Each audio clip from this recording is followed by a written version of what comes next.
Ahora, estos gases arteriales y la oximetría del paciente debe estar acompañado siempre de una clínica, porque nosotros no tratamos gases arteriales, no tratamos saturaciones, tratamos un paciente.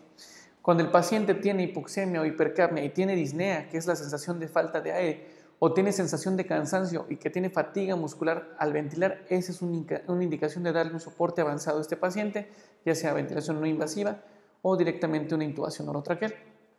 ¿Cuáles son los datos clínicos que nos orientan a que el paciente esté en falla respiratoria? Pues que tenga aleteo nasal, que es el movimiento exagerado de las narinas al inspirar, que tenga cianosis, que puede ser periférica, puede ser peribucal o puede ser central, generalizada. Podemos tener disociación tóraco-abdominal, que parece que el paciente está ventilando únicamente con el abdomen. Podemos tener lo peor de todo, que es tiraje o retracciones musculares de los músculos inspiratorios que no son el diafragma. ¿Y cuáles son ellos? Tiraje intercostal, como podemos observar aquí. Podemos tener aquí también tiraje intercostal, tiraje supraesternal, tiraje cervical o tiraje subsifoideo. Cuando nosotros ya estamos usando músculos accesorios de la ventilación para poder ventilar y mantenernos vivos, quiere decir que el principal músculo de la ventilación ya se cansó, que es el diafragma. El diafragma se encarga más o menos del 80-90% de nuestras ventilaciones en condiciones normales. Solamente en condiciones patológicas se mantiene una ventilación con los músculos accesorios de forma sostenida. Estos no son músculos de buena resistencia y se van a cansar fácilmente, haciendo que el paciente caiga en falla respiratoria hipercápnica y posteriormente hipoxémica. Las dos insuficiencias respiratorias regularmente pueden ir de la mano. Ahora tenemos aquí un primer ejercicio.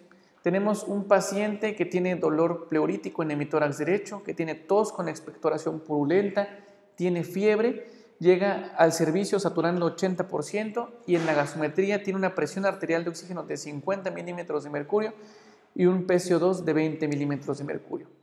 ¿Qué tipo de insuficiencia respiratoria tiene este paciente?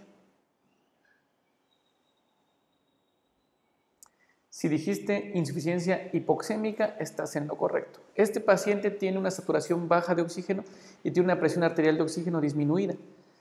Ahora aparte, ¿qué te llama la atención? ¿Cómo está la presión de CO2? ¿Está disminuida, está normal o está alta? Si dijiste que el PCO2 está disminuido, estás en lo correcto. Este paciente lo que está haciendo es hiperventilar. ¿Por qué? Porque tiene una lesión ocupativa en el pulmón derecho, entonces el resto de pulmones lo usa más veces, incrementando su frecuencia respiratoria para seguir vivo. Al incrementar la frecuencia respiratoria, pues puede exhalar más CO2, quedándose con menos CO2 en la sangre. Esto en condiciones normales sí se puede dar, pero en condiciones de cansancio muscular ya el paciente no va a poder ventilar y el CO2 se va a normalizar y posteriormente se va a incrementar, empeorando el pronóstico del paciente. O también si la neumonía progresa y se hace de forma bilateral o progresa a síndrome de distrés respiratorio agudo y ya se tapan la mayoría de alvéolos, ya tampoco va a poder barrer el CO2 y ambos tipos de insuficiencia respiratoria van a presentarse, hipoxémica e hipercápnica. Esto se puede ver en un ultrasonido pulmonar como incremento de las líneas B que nacen de la pleura hacia el infinito en el paciente con una patología que genere edema pulmonar, en este caso puede ser una neumonía. Segundo ejercicio, tenemos un paciente que es fumador desde hace muchos años, tose de forma crónica y el paciente ingresa por presentar disminución del estado de alerta, empieza a tener estupor, empieza a tener desaturación, falta de aire, incremento del uso de músculos ventilatorios accesorios y en la gasometría tiene una presión arterial de oxígeno de 55 y un CO2 de 65. ¿Qué tipo de insuficiencia respiratoria predomina en este paciente?